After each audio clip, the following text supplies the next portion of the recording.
నా పేరు వసుంధర. మా ఊళ్ళో నన్ను చూసినవారందరూ అందాల అత్తమ్మ అని మురిపెంగా పిలుస్తుంటారు. 38 వచ్చినా ఇంకా 25 ఖర్చుపిల్లలా మెరిసిపోతుంటావని అందరూ పొగుడుతుంటే నాలో ఒక తెలియని గర్వం కలిగేది. నా భర్త వ్యాపార పనుల వల్ల ఎప్పుడూ నగరంలోనే బిజీగా గడిపేవారు.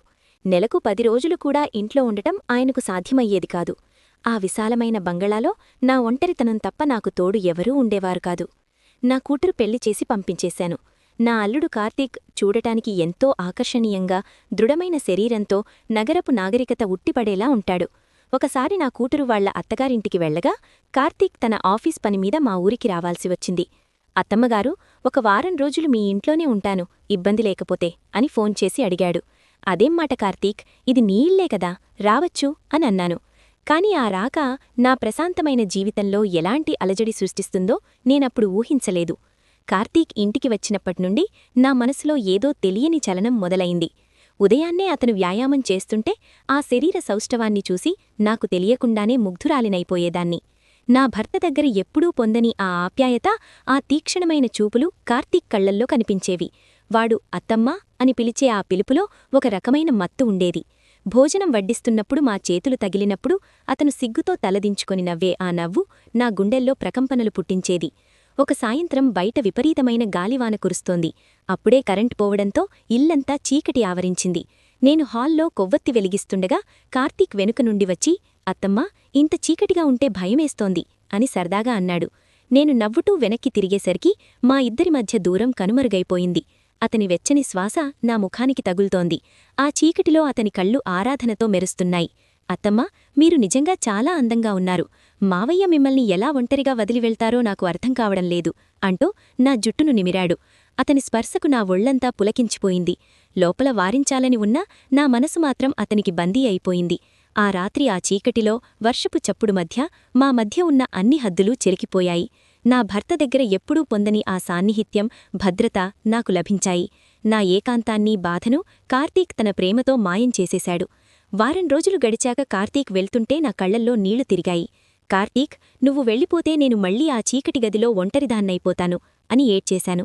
అతను నా దగ్గరకు వచ్చి నా కన్నీళ్లు తుడుస్తూ, అత్తమ్మా, నేను ఎక్కడికి వెళ్లటంలేదు, నీ మనసులో ఎప్పుడూ ఉంటాను. వీళ్లు కువిరినప్పుడల్లా ఏదో ఒక సాకుతో వస్తూనే ఉంటాను అని మాట ఇచ్చాడు. కొన్ని రోజులకు నా కూతురు అన్విత ఫోన్ చేసింది. అమ్మా, ఈ వీకెండ్ మేమిద్దరం ఇంటికి వస్తున్నాం అని చెప్పింది. వాళ్ళిద్దరూ కార్లో దిగగానే కార్తీక్ నన్ను చూసి ఒక అల్లరి నవ్వు నవ్వాడు. అన్విత లోపలికి వెళ్లగానే కార్తీక్ నా దగ్గరికి వచ్చి, ఏంటత్తమ్మగారు అలా చూస్తున్నారు, మీ అల్లుడు వస్తే కనీసం మర్యాదలు కూడా చెయ్యరా అంటూ అందరికీ వినిపించేలా అంటూనే ఎవరూ చూడకుండా నా చెయ్యి గట్టిగా నొక్కాడు. రాత్రి అందరూ నిద్రపోయాక మెల్లగా హాల్లోకి వచ్చి నీళ్లు తాగుతుంటే కార్తీక్ వెనుక నుండి నన్ను కౌగలించుకున్నాడు. కార్తీక్, వదులు, అన్విత మేల్కుంటే అనర్థం జరుగుతుంది అని వారించినా వాడు వినలేదు. భయం లేనిచోట ప్రేమ ఉండదు అత్తమ్మా అంటూ నా మెడమీద ఘాటుగా ముద్దు పెట్టాడు. ఆ క్షణం నాకు అర్థమైంది, ఇది కేవలం ఒక ఆకర్షణ కాదు, ఇది ఒక వ్యసనం. అద్దం ముందు నిలబడి నా ముఖాన్ని నేను చూసుకుంటే మునుపటిలాగా ఆ నీరసం, ఆ నిరాశ కనిపించడం లేదు. నా కళ్లల్లో ఒక కొత్త కాంతి, పెదవుల మీద ఒక చిన్న మెరుపు కనిపిస్తున్నాయి.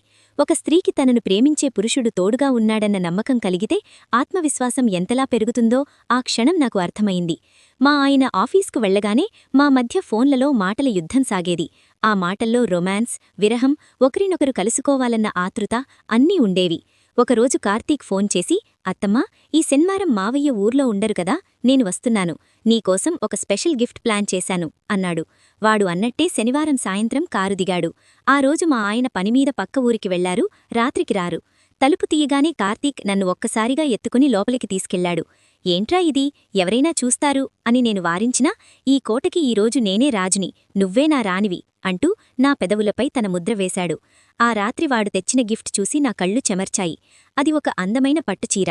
అత్తమ్మా, ఈ చీరలో నిన్ను చూడాలని నా కోరిక అన్నాడు. ఆ చీర కట్టుకుని నేను బయటకు రాగానే అతని కళ్లల్లో కనిపించిన ఆరాధన నన్ను పరవశింపచేసింది. ఆ రాత్రి మా మధ్య ఉన్న దూరం పూర్తిగా కరిగిపోయింది. బయట కురుస్తున్న చిరుజల్లులు, లోపల మా మధ్య రగులుతున్న కోరికల సెగ రెండూ పోటీపడ్డాయి. అతను నన్ను తన బాహువల్లోకి తీసుకున్నప్పుడు లోకం మొత్తాన్ని మరిచిపోయాను. అత్తమ్మా, నువ్వు నా సొంతం, ఈ జన్మకి ఇదే చాలు అని అతను నా చెవిలో చెప్పిన మాటలు నా ప్రాణానికి ప్రాణం పోశాయి. తెల్లవారాక వాడు వెళ్తుంటే నా మనసు భారమయింది. కాని వాడు నా నుదుటిమీద ముద్దు పెట్టి, మళ్ళీ వస్తాను, ఈ అందాల అత్తమ్మని ఎవ్వరికీ వదులుకోను అని చెప్పి వెళ్ళిపోయాడు. ఇప్పుడు నా జీవితం ఒక రహస్య కావ్యంలా మారింది. సమాజం కళ్లకు ఇది తప్పే కావచ్చు, కానీ ఎడారిలాంటి నా జీవితంలో కార్తీక్ ఒక అమృతధారలా వచ్చాడు. ఆకలితో ఉన్న అల్లుడికి అందాల అత్తమ్మ వడ్డించే ఈ విందు ఎప్పటికీ ముగియని ఒక మధుర స్వప్నంలా సాగుతూనే ఉంటుంది. ఇలాంటి ఇంట్రెస్టింగ్ స్టోరీస్ కోసం ప్రతిరోజూ మన కథలు ఛానల్ని చూస్తూ ఉండండి. ఇంతవరకు ఈ వీడియోకి లైక్ చేయకపోతే లైక్ చేసుకుని మన ఛానల్ని సబ్స్క్రైబ్ చేసుకోండి.